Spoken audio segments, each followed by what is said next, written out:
I recognized a problem with our mindset as physicians, and that's as investors and as busy physicians looking at wealth building as a product and not as a process. What we really should be doing is evaluating what I like to call the journey of a dollar. What happens to the money once we earn it, save it, and invest it?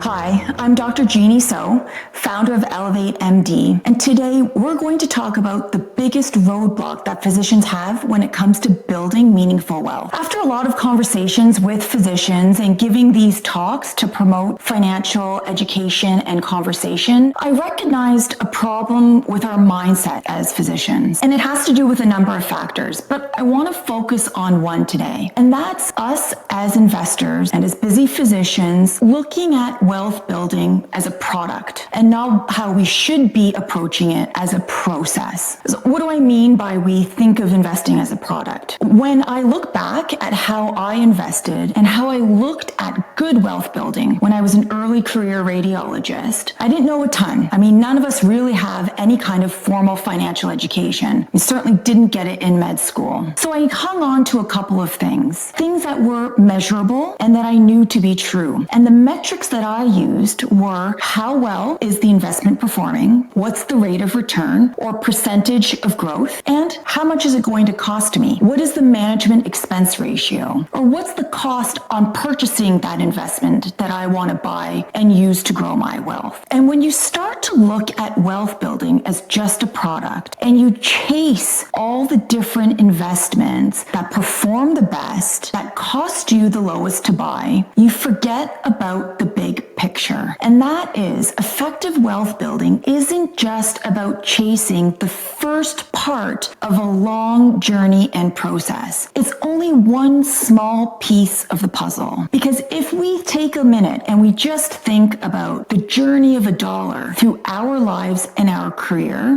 building it isn't just about making sure that we find the best investment. And this is where we get so wrapped up in trying to find the best stock. We think that beating the market is going to work. Or maybe we're a couch potato investor and think index funds is the way to go because it's the cheapest thing that we can buy that performs decently in the market. What we really should be doing is evaluating what I like to call the journey of a dollar. Let's think about what happens to the money once we earn it, save it, and invest it. Now, that investment could be inside a corporation or it could be personally. And when we invest it and that investment grows on the hard-earned billings that we worked for, what's the tax treatment on those? This is the process. And if we focus in on the incorporation for a second and we think about the investments inside the corporation, not only what is the tax treatment on those investments inside the corporation, as far as the tax implications go, what are they when we try to pull that money out of the corporation and into our personal hands? And when we see that a dollar earned isn't just about making it grow by picking the right stock, but it's actually where does the money go once you earn it, once you invest it, once it's been taxed, and how it gets into your personal hands and what you're left with to spend at the end of the day, then we can think about how to approach effective financial planning. Because building wealth is a process. It's about looking at how to build wealth over time and how to change that strategy as an early, mid, and late career physician. Just focusing on stock performance seems really sexy, and it's really where we hang our hats, or a lot of us do, because it's pervasive in the media. No one really likes to talk about taxes. Taxes is kind of the boring stuff, but it's integrating and understanding the importance of the boring stuff that'll stop or prevent you from succumbing to the huge silent wealth killers. Because this is where the wealth killers lie, especially for the incorporated high net worth physician. So much of it is in the taxes, and not understanding that the tax rules change the more money you have inside the corporation, which simply means that you have to change your investment strategy and not simply look for a better paying stock to make sure that you build wealth sustainably. So just remember, when we're talking as high net worth physicians to build our wealth sustainably and well for a comfortable retirement, it's not just about finding the best performance performing stock and the lowest cost to purchase them. Investing is a process, and that process changes, integrates, and evolves as our careers evolve and as our family lives evolve. If you'd like to learn more, feel free to visit my website at drgenheeso.com. I'm Dr. Genhee So with ElevateMD. Thanks so much for joining, and I'll catch you in the next episode.